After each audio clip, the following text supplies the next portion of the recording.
Narito tayo ngayon upang matunghayan ang nakakakilig, napaka-sweet at talaga namang sobrang nag-trending na istorya ni Kalingap Tata at Ate Marian. Sa pagpapatuloy ng ating istorya ay pumunta nga si Kalingap Tata sa bahay ng isang dalaga na hindi niya inaasahan na masusungkit ito ang kanyang puso. At ito ay si Ate Marian. Si Ate Marian ay napakamasayahing babae nga at napakakomportable kausap. Talagang napakabait din ito sapagkat kapag may kumakausap sa kanya ay ready na ready siya makipagkwentuhan at hindi siya suplad ang uri ng babae. Kitang-kita din na habang nagkikwentuhan sila ni Kalingap Tata ay happy din silang dalawa, lalong-lalo na si Ate Marian. Walang tigil na nga kakatawa si Ate Marian dahil ang kulit-kulit din ni Kalingap Tata at ni Kuya Arjon kapag magkasama. Kaya sigurado nung nandun silang dalawa sa bahay nila Ate Marian ay kitang-kita na sobrang napasya nila ang napakagandang dalaga na ito. Kaya naman mas lalo nga nabibihag ang puso ni Kalingap Tata dahil napakasimple. Tatanungin kita, ano ang pangalan mo? Marian po. Marian, tatanungin kita, Marian. Sino ba pipiliin mo sa amin dalawa? Sana hindi na kita inuntahan. Ha? Sana hindi ka sa inuntahan. Kung ikila naman ang hindi siya. Yung sa atin lang naman ngayon, makikipagkaibigan tayo. Oo, kami ka na. Ikaw iba kasi yung iniisip mo agad eh. Sorry. Masyado kang harsh. Sige na. Huwag ka mayakap. No. Baho. Sige, tata. Ate, ganda. Talagang nagtatalo pa nga si Kalingap Tata at si Kuya Arjon kung sino daw ang dapat maka-love team ni Ate Marian. At sabi naman ni Kuya Arjon ay siya naman daw kasi ang nakapag-scout kay Ate Marian. Sabi naman ni Kalingap Tata ay okay lang yon sapagkat ang balak niya naman ay makipagkaibigan lamang talaga.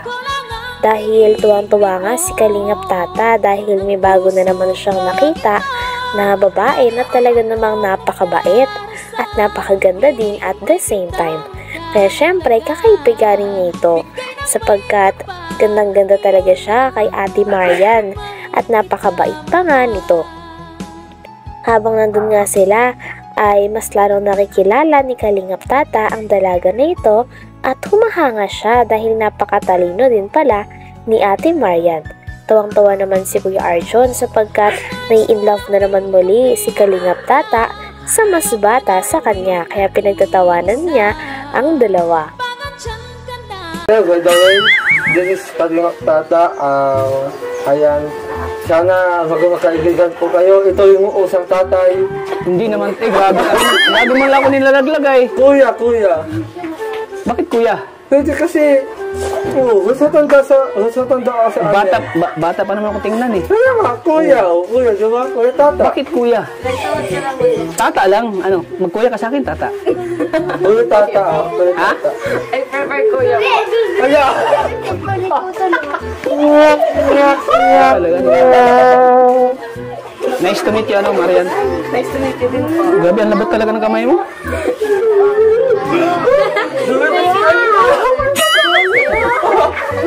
Salamat at nakilala kita. Dito ko lang pala makilala yung ano ko, yung maging kaibigan ko. At hindi lang maging kaibigan. Nagsabi na nga si Kuya Arjon na talagang dapat pasalamatan ni Kalingap Tata si Kuya Arjon dahil siya daw ang nakapag-scout kay Ate Marian.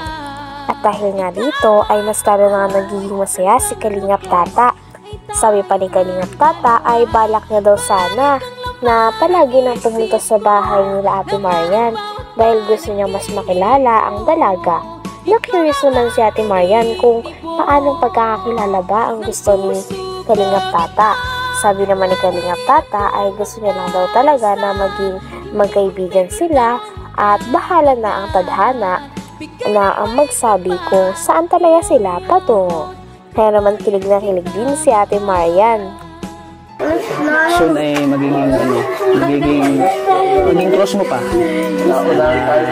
Magkikita pa tayo ulit. Okay na ba na magkita tayo ulit? Okay lang. Dito lang sa bahay niyo pa rin. In a way na ano po pagkikita. Ha? In a way na ano po pagkikita. Yung mag-uusap lang tayo, mustahan. Lumang diskarte na yan, Kuya Tats. Luma na yan. Luma nga pero ano, may dating. Kuya Tats yan.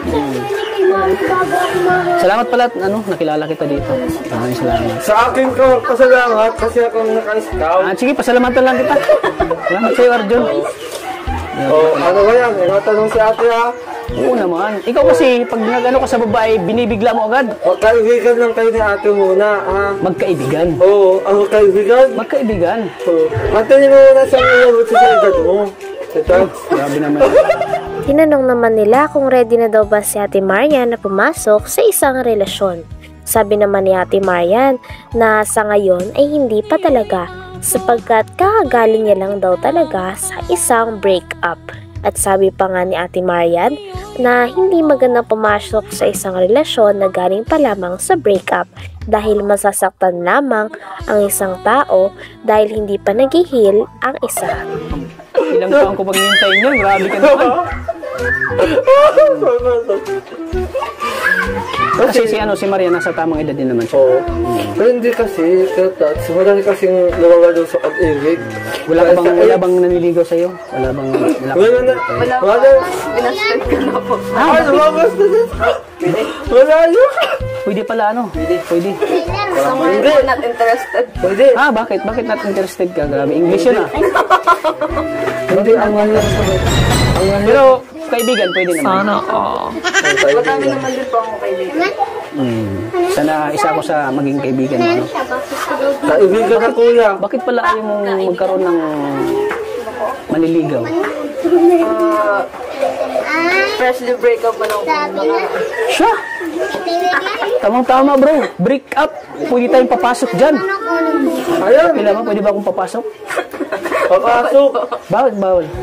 Dahil naman sa sinabi ni Ate Marian na hindi pa nga siya ready na pumasok sa isang relasyon, ay sinabi naman ni Kalingap Tata na okay lang yon sapagkat hindi naman daw siya namimilit at talagang isa siyang uri ng lalaki na naghihintay sa kanyang gustong maligawan o sa kanyang gusto maging girlfriend. Kaya naman dahil dito ay mas naparatan nga si Ate Marian dahil hindi siya minamadali ni Kalingap Tata. Yan, mahilig kang pumasok sa Bakit relasyon. bawal? Ano po, hindi po magandang way na nakaka-break up tapos yung pasok.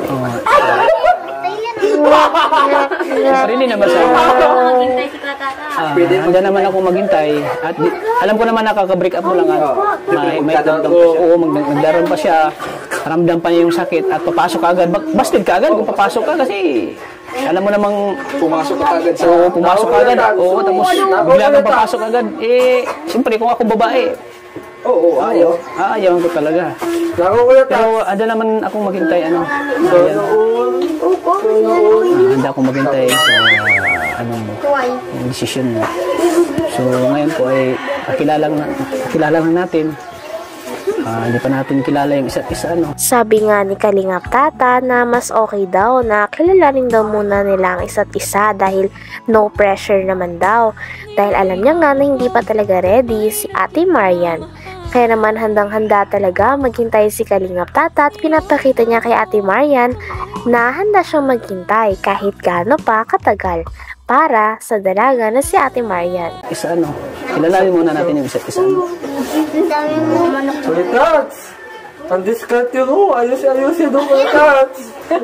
Alam ko may na ako diskarte. Oo. Alam ko malaya ako diskarte Ang mo. diskarte mo kasi, pang-unang panahon pa yan. Dapat na mga diskarte mo, ngayon. Sinauna. Iba kasi yung diskarte mo Mga diskarte ni Joey De Leon, tapos na Iba kasi yung diskarte mo noon at diskarte namin. Iba yung diskarte mo ngayon at diskarte namin. Yung sa'yo kasi ay, yung diskarte mo kasi, yung parang gusto mo agad anuhin yung babae. Ano? Parang gusto mo agad ka anuhin.